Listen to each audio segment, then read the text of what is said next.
entonces todo tendríamos que ubicarlo en educación básica, y eso tampoco es cierto.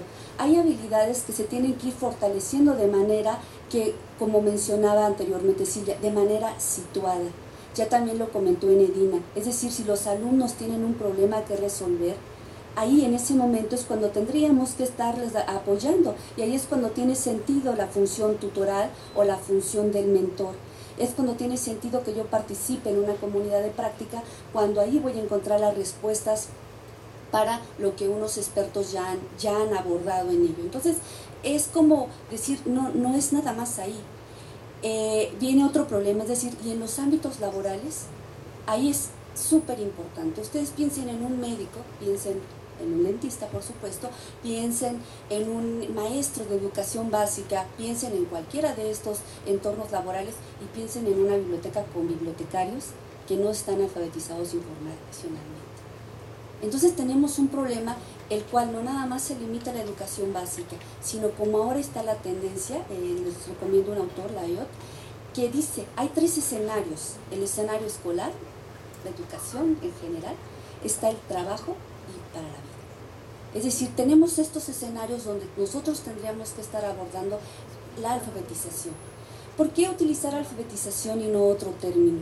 Nosotros no hicimos un análisis exhaustivo, aunque sí lo pretendí, pero no me dejaron, que para abordar cuál sería este concepto. Cuando fue el primer DHI, yo me acuerdo llevar una ponencia donde yo, para todos los niveles, decía yo, es que esto que están ustedes traduciendo como Information Literacy, desarrollo de habilidades, se llama alfabetización informativa, y daba toda una argumentación que se derivaba de la alfabetización funcional y del origen mismo de la palabra alfabetizar. Entonces en aquel momento, bueno, dijeron, bueno, sí, qué bonito, pero este es el término que vamos a emplear. Entonces, digamos que meterse, como bien dice Mir, como bien dice Alejandro, como ya refrendaron todos los que estamos aquí, meterse en la parte conceptual en estos momentos, pues podría resultar que sí, vamos a llegar a un consenso, ojalá y así sea, pero que es más bien la aplicación la que nos va a dar el sentido de lo que realmente significa. Y este sentido lo vamos a tener que construir entre todos, porque justamente va a emanar de una realidad que, como en el caso de Brasil, de Colombia o de otros países, tiene un significado altamente dentro de lo que sería la propia nacionalidad y lo que interpreta para cada ciudadano mexicano y que puede ser representado de esa manera, ¿no? Entonces, esa sería mi... Muchas gracias. Entonces ya tenemos alfabetización informativa a nivel superior y a los niveles básicos de todos los educativos. Alejandro, ¿me escuchas? Sí, dime. Ah, bueno. ¿No? ¿Qué pasa? Bueno, ya tenemos en estos dos, estamos ubicando educación superior y educación primaria, es decir, sector educativo. Si hablásemos o intentásemos retomar la idea de alfabetización informativa como un proyecto nacional, como un proyecto de país, ¿qué otros sectores o qué otras comunidades de sectores o de la población tendrían que considerarse dentro de un programa de alfabetización informativa? Bueno, creo que se ha hablado de distintos usuarios, pero como lo que hemos visto nosotros en nuestro proyecto de investigación, y que sé que varios de los que están en la mesa también, porque lo he leído, hay un nivel que cuando se habla de lo educativo no es solo los estudiantes o los usuarios, sino creo que hay un nivel que es el de los docentes, que es el nivel que es de intermediación más importante, es decir, con los niños terminan haciendo tareas de copiar y pegar, porque el problema no son los niños, el problema son los docentes que ponen tareas de copiar y pegar. Es decir, si un docente a nivel escolar te hace una pregunta que es de copiar y pegar, pues normalmente tú lo harás. Si el niño de pronto tiene más elementos, pues citará o hará parafraseos, poniéndole en términos muy amplios, pero lo que tiene que cambiar es más como la concepción educativa, es decir, entrar las didácticas activas, el aprendizaje basado en problemas, y eso es transversal a cualquier nivel educativo, es decir, cada uno con sus diferentes modalidades, pues en la escolar, en la secundaria o en la universidad, lo mismo, se necesita un aprendizaje distinto, un aprendizaje significativo, socioconstructivista, como mencionaba Silvia Rojas, es decir, un aprendizaje distinto, y si el aprendizaje es distinto, implica manejar la información de manera distinta, y ahí es donde hay una gran relación. Entonces yo pienso que además del educativo, no solo en los usuarios, sino en los docentes, y eso implica políticas estatales y políticas de las mismas organizaciones. Es decir, como mencionaba, los planes nacionales de América Latina, porque he estado estudiándolos, hay una gran preocupación por la parte informática, y que eso conlleva como por arte de magia de una vez a la información, pero no en los procesos, que es lo que conlleva la alfabetización informacional. Es decir, tener equipos y tener cómputo no garantiza el tener mejor acceso a la información y al conocimiento, garantiza tener la entrada, pero ¿qué se hace cuando se entra? Si se pierde en el laberinto, no se pierde en el laberinto, es otra cosa.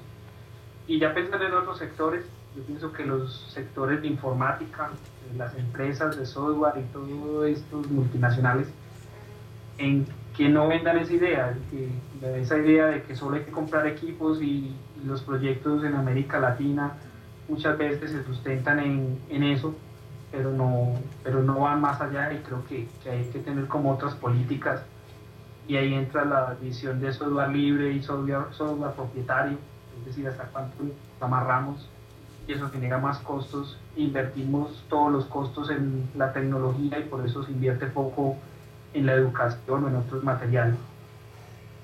Eso sería pues como un punto. Y el otro, para no alargarme mucho, es a nivel empresarial, que yo creo que lo está teniendo cada vez más claro, y es que la alfabetización informativa es un prerequisito para los procesos de gestión de conocimiento que se llevan en las empresas. Es decir, si una persona, un profesional, está en una empresa que está tratando de generar procesos de gestión de conocimiento, si ese profesional no tiene unas competencias informativas o informacionales, difícilmente puede entroncar bien en estos procesos. Lo que he conocido en Colombia de empresas grandes que tienen procesos de gestión de conocimiento, cuando uno empieza a mirar cómo gestionan su conocimiento tácito, cómo gestionan su conocimiento explícito, uno empieza a ver que ahí hay competencias informacionales, y que ellos se han ido dando cuenta que tienen que generar procesos formativos para que esos profesionales puedan volver explícitos sus conocimientos tácitos y hacer buena gestión de información en esos conocimientos explícitos. Entonces yo creo que hay que vincular a esos sectores, o sea, que la universidad se vincule con la empresa y apoye esos procesos de formación en competencias informacionales, llegar a otros sectores educativos, y mirar que esto es necesario para generar una sociedad de la información más democrática, que la brecha digital no se entienda únicamente como brecha de infraestructura, sino como brecha informacional, que es realmente lo más grave, y eso genera más disparidad, menos equidad, y que eso es lo que debemos trabajar, y por eso la importancia de este tema, que no es solamente de ciertos sectores, y que yo creo que es transversal a toda la sociedad. Gracias. Ahora que tocaste a los docentes como un sector importante que debería ser alfabetizado, recuerdo que justamente de donde surge toda la idea de alfabetización informativa, que es en Estados Unidos, en la ALA, ellos en el 89 hacen 6 estrategias para que un país pueda tener un programa de alfabetización informativa, y una de esas estrategias es justamente formar a los docentes como en habilidades como pensamiento crítico, reflexivo, y que utilizaran recursos de información de manera efectiva. Es una de las estrategias que la American Library Association nos determina como básica o como importante. Es decir, nosotros tendríamos que llegar a nuestros normalistas, a los de la Universidad Pedagógica Nacional, y bueno, a nosotros mismos, los docentes que replicamos docencia, o sea, que no tenemos la formación de docentes, que de alguna manera por azares del destino llegamos a la docencia, y que justamente, como lo decía Medina, pues tendríamos que tener esta parte de la explotación adecuada de recursos de información, que además valdría la pena aclarar, no solo tecnológicos, creo que ahora tenemos estos chamaquitos digitales que son buenísimos, pero que no saben utilizar un diccionario impreso. Y entonces se nos van trastocando los niveles. El que para mí antes era el nivel básico porque solamente sabía lo impreso y así por las tecnologías que iban apareciendo, ahora resulta que es al revés. Los chiquitos son unos avanzadazos en todo lo que es tecnología, pero no saben a veces utilizar un libro adecuadamente. Bueno, regresamos a las preguntas.